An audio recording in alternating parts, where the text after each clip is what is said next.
मैं डॉक्टर पुष्पा महाराज, विभागाध्यक्ष हिंदी विभाग, महिला कॉलेज, डालमिया नगर। आज मैं स्नातक प्रथम वर्ष के फर्स्ट पेपर में विद्यापति के विषय में जो आलोचनात्मक प्रश्न आते हैं परीक्षाओं में, उस विषय में मैं आज आपको एक प्रश्न के विषय में बताऊंगी। एक प्रश्न विद्यापति के विषय में बहुत ही ज़्यादा पूछे जाते हैं। वो प्रश्न है, विद्यापति श्रृंगारी कवि हैं या भक्त कवि हैं? तो आज मैं इस पर चर्चा करूंगी। विद्यापति हिंदी साहित्य जगत में प्रमुख स्थान रखते हैं। ये आदिकाल के मुख्य कवियों में से हैं। भारतीय साहित्य की श्रृंगार परंपरा के साथ साथ भक्ति परंपरा के प्रमुख स्तंभों में विद्यापति का नाम गिना जाता है। मैथिली भाषा के सर्वोपरि कवि के रूप में जाने जाते हैं। इनकी मुख्यतः 3 रचनाएं हैं: कीर्तिलता, कीर्ति पताका और पदावली।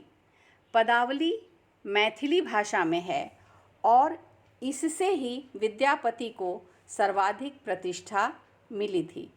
कीर्तिलता व पदावली इनकी अमर रचनाएं हैं।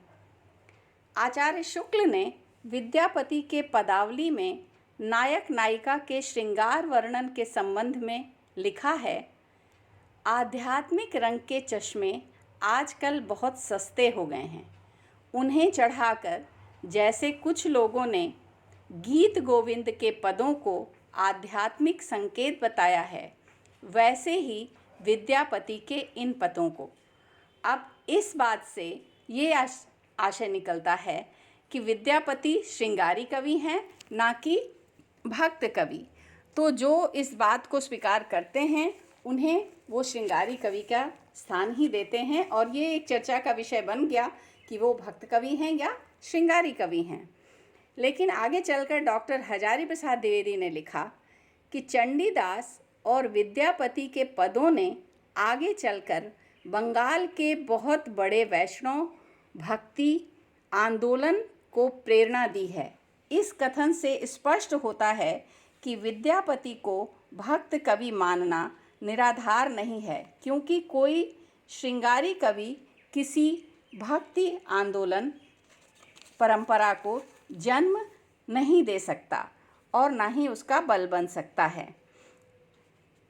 डॉक्टर जॉर्ज ग्रियर्सन, कुमार स्वामी और जनार्दन मिश्र ने उन्हें रहस्यवादी कवि माना है। तो इस प्रकार ये एक चर्चा का विषय बन जाता है कि वो श्रृंगारी कवि हैं या भक्त कवि हैं। तो आइए इनकी पदावली पे हम चर्चा करते हैं। उससे ये पता चलेगा कि वो श्रृंगारी कवि हैं या भक्त कवि हैं। उनमें श्रृंगार भी है और भक्ति की भावना भी है, दोनों है या कौन सा ज़्यादा है या कौन कम है। हिंदी साहित्य में विद्यापति को भक्त मानने के संबंध में अनेक विवाद उठ खड़े हुए हैं। कोई उन्हें वैष्णव, कोई शाक्त, कोई रहस्यवादी घोषित करता है। पदावली के पदों में जो तन्मयता एवं भक्ति भावना शिव के प्रति दिखाई देती है, गंगा, दुर्गा आदि के प्रति दिखाई देती है, वह अन्य किसी के प्रति नहीं। बाबू नगेंद्रनाथ गुप्त ने इसी चिंतन धारा में प्रवेश करते हुए विद्यापति को शैव घोषित किया था। विद्यापति के पिता गणपति ठाकुर शैव थे और यह प्रसिद्ध है कि उन्होंने शिव की उपासना के फलस्वरूप पुत्र रत्न विद्यापति को प्राप्त किया था। समाज में जनश्रुतियाँ अक्सर प्रसिद्ध हुआ करती हैं और ये जो जनश्रुतियाँ होती हैं, ये पूर्णतः सत्य तो नहीं होती, लेकिन उनमें कुछ न कुछ वास्तविकता अवश्य रहती है। तो विद्यापति के विषय में भी ये एक जनश्रुति है कि वो बहुत ही बड़े भक्त थे शिव के, और ये कहा जाता है कि उनके यहाँ एक जो शिव जी थे वो उगना के रूप में चाकर यानी नौकर बन के, सेवक बन के उनका रहा करते थे। तो शायद इस किंवदंती में यह भाव रहा हो कि विद्यापति शिव जी को अपनी उपासना के बल पर वशीभूत कर लिए थे और इसमें यह अंश अवश्य दिखाई देता है कि विद्यापति को जो ये किंवदंती है वो शैव मतावलंबी घोषित करता है। किंवदंती यह है कि विद्यापति की भक्ति से प्रसन्न होकर शिव जी ने उनके यहाँ सेवक के रूप में रहना स्वीकार किया। शर्त यह थी कि विद्यापति इसको किसी से नहीं कहेंगे। एक दिन विद्यापति की स्त्री ने क्रुद्ध होकर उगना अर्थात शिव जी पर जलती हुई लकड़ी फेंक दी। विद्यापति यह देखकर कह बैठे, साक्षात शिव के अंग पर प्रहार, और इसके बाद उगना अदृश्य हो गए। विद्यापति ने अपना दुख प्रकट करते हुए उद्गार प्रकट किया है, जो एक उनका पद है उसको इस किंवदंती से जोड़ा जाता है, जिसमें वो कहते हैं, उगना रे मोर कतय गेलाई, कतय गेला शिव किदहु भेलाई। तो ये जो पद है, ये जो किंवदंती है, वो ये बताती है कि वो एक शिव भक्त थे, शैव मतावलंबी थे। विद्यापति के पदों को जब हृदयंगम करते हैं तो इस निष्कर्ष पर पहुँचते हैं कि उनमें भक्ति संबंधी पद विष्णु, शिव, शक्ति और गंगा के प्रति है। भक्त हृदय का जो निर्मल स्रोत शिव अथवा गंगा संबंधी पदों में बहा है, वह अन्यत्र कहीं दिखाई नहीं देता। गंगा शिव की जटाओं में रहती हैं, वह शिव से अलग नहीं। दूसरे गंगा के भक्तों का कोई विशेष संप्रदाय भी नहीं है, अतः उनका गंगा के प्रति भक्ति भाव शैव भावना के अंतर्गत ही आता है। दुर्गा के प्रति उन्होंने अपनी भक्ति भावना प्रकट की है, परंतु उनके शैव होने के प्रमाण इतने अधिक हैं कि यह मानना पड़ता है कि वे वास्तव में शैव ही थे। नगेंद्रनाथ गुप्त तथा रामवृक्ष वेनीपुरी ने भी इस संबंध में अनेक प्रमाण दिए हैं। शिव जी के प्रति विद्यापति की उत्कृष्ट भक्ति भावना आप इन पदों में देख सकती हैं। उनकी भक्ति का दैन्य भाव हमारे सामने आ जाता है। हरिजनि बिसरब मोह ममिता, हम नर अधम परम पतिता, तुअसन अधम उधार न दोसर, हमसन जग नहीं पतिता। इस पद को पढ़ने के बाद हमें तुलसी की भक्ति भावना अनायास ही याद आ जाती है, क्योंकि तुलसी की भांति उन्होंने दैन्य भाव से ईश्वर के प्रति, शिव के प्रति अपनी भावना को प्रकट किया है। वैसे यहाँ उन्होंने हरि शब्द का प्रयोग किया है, लेकिन अंत में, इसी पद के अंत में वो उन्हें शूलपाणी भी कहते हैं, तो कि हे शूलपाणी मेरे ऊपर दया करो। तो ये जो भक्त की तन्मयता है वो इस सीमा तक पहुँच गई है कि वह शिव जी में विष्णु के रूप को देखता है। इसी तरह एक पद में वो विद्यापति ने शिव और विष्णु को एक ही बताया है, और ये बताया है कि वो एक ही हैं लेकिन उनके दो रूप हैं। आपने ये पद पढ़ा होगा, भलहर भलहरी भल तुअ कला, खन पित बसन खनहि बघ छाला, खन पंचानन खन भुज चारी, खन शंकर खन देव मुरारी। तो ये पद, ये भी इनके इस भक्ति भावना को प्रदर्शित करता है। गंगा जी का निवास शिव जी की जटाओं में होने कारण उन्होंने गंगा के प्रति भी अपनी अनन्य भक्ति भावना का परिचय दिया है। बड़ सुख सार पाओल तू अतीरे, छोड़इत निकट नयन बह नीरे, कर जोर बिनमौ विमल तरंगे, पुन दर्शन होए पुनमति गंगे। तो इस तरह हम देखते हैं कि कवि ने शिव और शिव के अनन्य अंग गंगा के प्रति अपनी उदात्त और अनन्य भक्ति भावना का परिचय दिया है। और दुर्गा के प्रति भी इनके कुछ पद हैं जो दुर्गा के प्रति भी इनकी भक्ति भावना को दर्शाते हैं, लेकिन ये शिव के प्रति जो इनकी भक्ति भावना है वो ज़्यादा दिखाई पड़ती है पदावली में। राधा और कृष्ण संबंधी पदों में ये भक्ति भावना नहीं दिखाई देती। इन समस्त पदों में कवि ने नायक नायिका के रूप सौंदर्य, नक्षिक वर्णन, नायिका की वयः संधि, उसके सद्यः स्नाता, मिलन, विरह आदि के विभिन्न रूपों के रमणीय चित्र उपस्थित किए हैं। इन पदों को पढ़ने से पदावली के प्रणयन में कवि की वास्तविक विचारधारा पता लगता है। कवि का यह लक्ष्य नहीं लगता कि पदावली की रचना उन्होंने भक्ति भावना के अधीन होकर लिखी है, बल्कि यह प्रतीत होता है कि कवि जो है वो सौंदर्य का पुजारी है और इसलिए यौवन काल में जितनी भी क्रीड़ाएं तथा भावनाएं संभव हो सकती हैं वो सब विद्यापति में विद्यमान हैं। वे भौतिक जगत के कुशल चित्रकार हैं और उसको ज्यों क्या त्यों उतार देना उनका लक्ष्य है।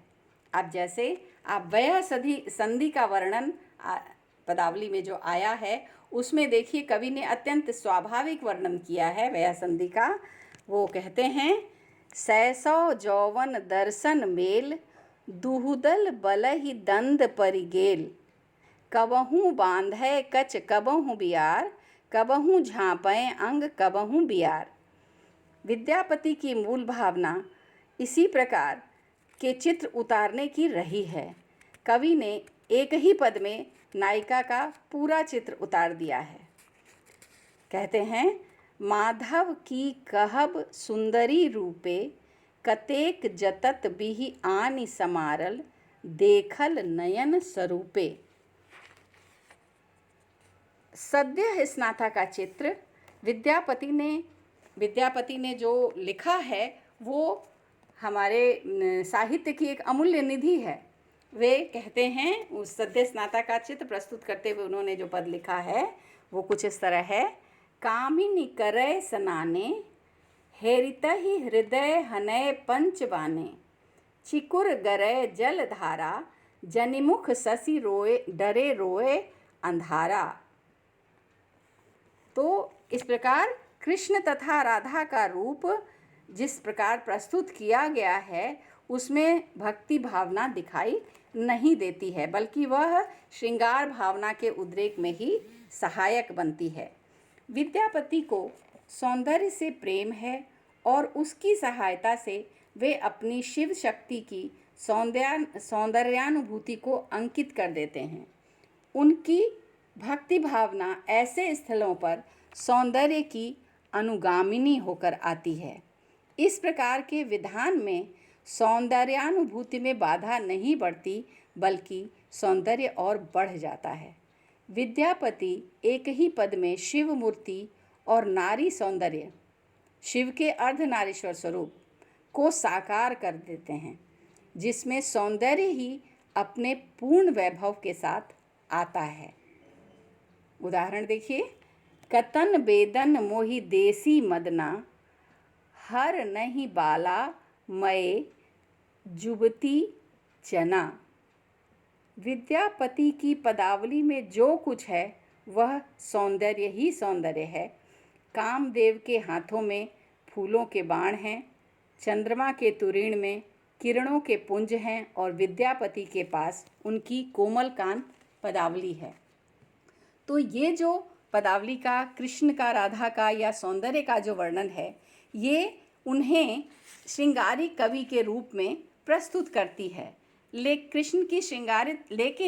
कृष्ण की श्रृंगारिक लीलाओं को भक्ति की दृष्टि से देखने और चित्रित करने की परंपरा श्रीमद् भागवत से प्रारंभ हुई, जिसमें संस्कृत कवियों के अतिरिक्त विभिन्न लोक भाषाओं के कवियों को भी प्रभावित किया। यद्यपि दरबारी संस्कृति ने उसमें थोड़ी विकृति भी लाई, उसी लीला गान की भक्ति परंपरा से प्रभावित विद्यापति ने राधा कृष्ण की श्रृंगार चेष्टाओं का वर्णन किया और कृष्ण के प्रति पूर्ण समर्पित भक्ति भावना से युक्त पद भी लिखे हैं। उनके काव्य में कृष्ण भक्ति के दो रूप मिलते हैं। एक में उन्होंने श्री कृष्ण की लीला गान को स्थान दिया और दूसरा रूप वह है जिसमें श्री कृष्ण को परम ब्रह्म मानकर सीधे उनके प्रति अपनी भक्ति भावना को समर्पित करते हैं। माधव हम परिणाम निराशा, ये जो पद है इसमें कृष्ण के प्रति उनकी भक्ति भावना दिखाई देती है।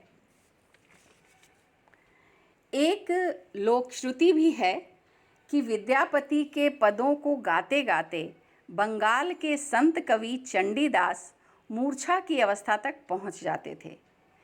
वास्तव में लगता ये है इनके पदों को पढ़ने के बाद कि विद्यापति केवल एक दरबारी कवि ही नहीं बल्कि ज्योतिषी व भक्त के रूप में भी आदरणीय थे। विद्यापति ने अपनी शुद्ध भक्ति वाले पदों में अपने आश्रयदाता की चर्चा नहीं के बराबर की है, और जिनमें आश्रयदाता की चर्चा है उनमें भक्ति का नहीं विद्वता का प्रदर्शन हुआ है। देवी, शंकर, कृष्ण, गंगा के प्रति लिखित स्तुतियों में किसी राजा रानी का हस्तक्षेप नहीं है। उनकी भक्ति का फलक इतना व्यापक है कि उनका श्रृंगारिक काव्य भी उसका अंग बन जाता है। लीला गान कृष्ण भक्ति परंपरा का एक अंग रहा है। कृष्ण भक्ति काव्य की परंपरा में विद्यापति का महत्वपूर्ण योगदान रहा है। तो इस प्रकार हम देखते हैं कि वास्तव में इनमें श्रृंगारिक भावना, भक्ति भावना दोनों एकदम से गुथी हुई है। जब पढ़ने के बाद, उनको विस्तृत रूप में पढ़ने के बाद, कभी उन्हें वो विशुद्ध श्रृंगारी कवि के रूप में नज़र आते हैं और कभी भक्त कवि के रूप में, तो इन्हें एकदम से अलग कर देना कि वो श्रृंगारी कवि ही हैं या भक्ति ही कवि ही हैं, ऐसा हम नहीं कर सकते हैं। हमें उनके दोनों रूप को एक साथ लेकर चलना पड़ता है। और वास्तव में आज सामान्य जनता में, स्पेशली आप देखिए तो मिथिलांचल में सामान्य जनता में उनके श्रृंगार प्रधान व भक्ति गीतों को समान स्वीकृति मिली हुई है। हर